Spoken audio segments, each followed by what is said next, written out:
Hello दोस्तों, आज की कहानी है अन्याय। उठो बेटा, देखो कितनी देर हो गई। कब की सुबह हो गई। तुम्हें शूट पर जाने में देर हो रही है। नहीं प्लीज़ मम्मी, सोने दो ना। रोज़ जल्दी उठा देती हो। नहीं जाना मुझे शूट पर, चिड़चिड़ाती हुई मिनी बोली। अरे ऐसा नहीं बोलते बेटा। देखो, मैंने आपके लिए आपका फेवरेट ब्रेकफास्ट भी बनाया है। लंच में भी आपकी पसंद की डिश लाऊंगी, ठीक है ना। चल मेरी बिटिया रानी, तैयार हो जा। कहते कहते 6 साल की मिनी को उठा ही दिया। पिछले 2 सालों से यही तो हो रहा है उस मासूम बच्ची के साथ। शूट के नाम पर उसका मासूम बचपन छिन गया था। उसकी नींद, उसका चैन, उसके संगी साथी सब छूटते जा रहे थे। स्कूल तो जैसे छूट ही चुका था। वो सोचकर रह जाती, मैं अपने दोस्तों जैसी ज़िंदगी क्यों नहीं जी पाती। कितने मज़े से वो सब सोसाइटी के गार्डन में ढेर सारे खेल खेलते हैं और मैं हसरत से उन्हें देखती हुई शूट पर चली जाती हूँ। वो भी अपना खेलना छोड़कर मुझे देखते रहते हैं। काश हम अपनी ज़िंदगी बदल पाते। मिनी अपने छोटे से दिमाग से सोचते सोचते तैयार होकर शूटिंग पर चली गई। मिनी की मम्मी बोली उसके पापा से, सुनो, आजकल मिनी बहुत परेशान करने लगी है सुबह उठने में। पापा बोले, अरे उसकी पसंद का खिलौना दिला दो। माँ बोली, नहीं मानती खिलौनों से। पापा बोले, ऐसा करो, एक मोबाइल दिला देते हैं, गेम्स खेलती रहेगी, फ्री टाइम में कैसा रहेगा। मिनी की माँ बोली, बहुत बढ़िया। आज क्या आपको काम पर नहीं जाना? अभी तक आप तैयार नहीं हुए। मैं तो निकल रही हूँ मिनी के साथ। पापा बोले, सोचता हूँ काम छोड़ दूँ। बेशर्मी से हंसते हुए विजय बोले।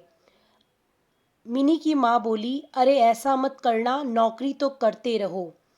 अरे जितना महीने में मैं कमाता हूँ उससे कई गुना तो मेरी बेटी एक ऐड में कमा लेती है। तो चलो तुम भी साथ चलो। मिनी के और भी ऐड और सीरियल की फाइनली बात करनी है।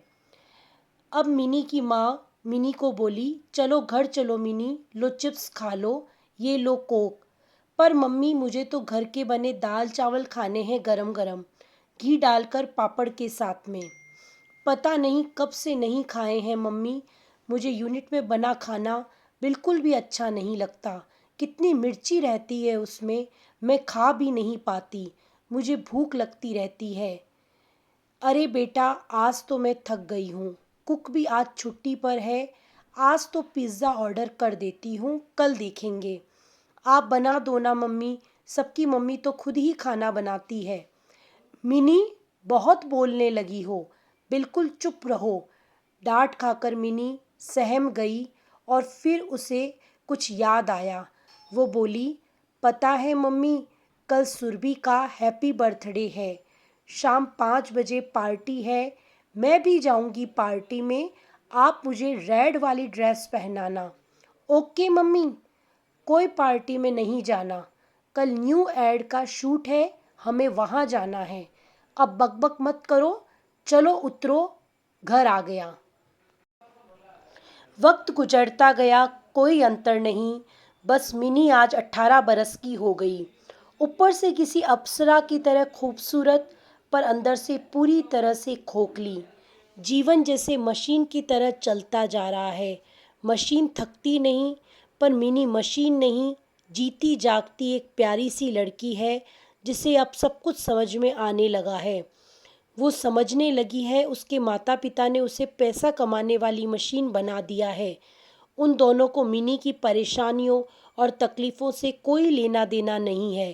पैसा, बस पैसा, इसके अलावा और कुछ नहीं दिखता उन्हें। वो शूट पर जाने के लिए निकली। रास्ते में गणपति का मंदिर देख गाड़ी रुकवाई। मंदिर में जाकर भगवान के सामने खड़ी हो गई। हाथ जोड़े, आंखें बंद की और ईश्वर से प्रार्थना की, हे भगवान, ये कैसी ज़िंदगी दी है आपने मुझे। मैं थक चुकी हूँ। ईश्वर, ये ज़िंदगी जीते जीते मेरे पालक ही मेरे भक्षक बन बैठे हैं। आखिर ये अन्याय मेरे साथ क्यों हो रहा है। पूरा बचपन मेरा तरसते तरसते बीता, संगी साथियों के लिए कितना तड़पी, कितना तरसी हूँ मैं। क्यों मेरे माता पिता मेरी भावनाओं को नहीं समझते? कब तक मेरे साथ ये अन्याय होता रहेगा? भावुकता में रो पड़ी मिनी। फिर खुद अपने आंसू पोंछे और स्टूडियो की तरफ चली गई। अभिनय और खूबसूरती की मिसाल थी मिनी। अब तो उसे नायिका के रोल मिलते थे। अपने पैसों का हिसाब किताब खुद संभालने लगी थी वो। आज मिनी घर नहीं पहुंची तो माता पिता को चिंता हुई। फ़ोन किया। मिनी ने फ़ोन उठाया और ठहरे शब्दों में कहा, मेरी चिंता करने की ज़रूरत नहीं है, मैं अपना ख्याल रख सकती हूँ। सोने का अंडा देने वाली मुर्गी समझते रहे आप लोग मुझे। थक गई हूँ मैं इस दुनिया से, आप दोनों से। ईश्वर ने मुझ पर बहुत बड़ा अन्याय किया जो आपके घर जन्म दिया।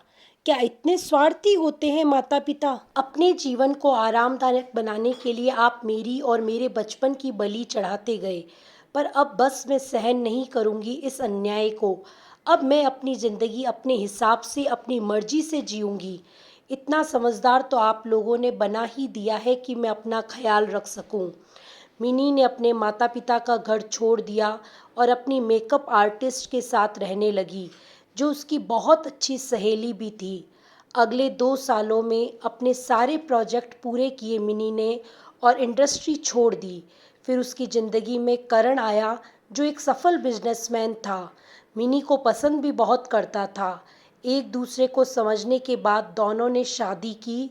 अब मिनी किसी आज़ाद पंछी की तरह अपनी ज़िंदगी जी रही है, पूरी तरह खुलकर। माता पिता सपने अगर देखते हैं तो उन्हें पूरा करने की ताकत खुद रखें। बच्चों को मोहरा ना बनाएं, समय से पहले उन्हें बड़ा ना करें। उनकी मासूमियत और बचपन को खिलने दें, कुचले नहीं। उनके नाजुक मन और तन पर अपनी अपेक्षाओं का वजन ना ला दें। दोस्तों, कहानी को अंत तक सुनने के लिए बहुत बहुत धन्यवाद। अगर आपको हमारी कहानी पसंद आई हो तो हमारे चैनल को लाइक, शेयर और सब्सक्राइब करें।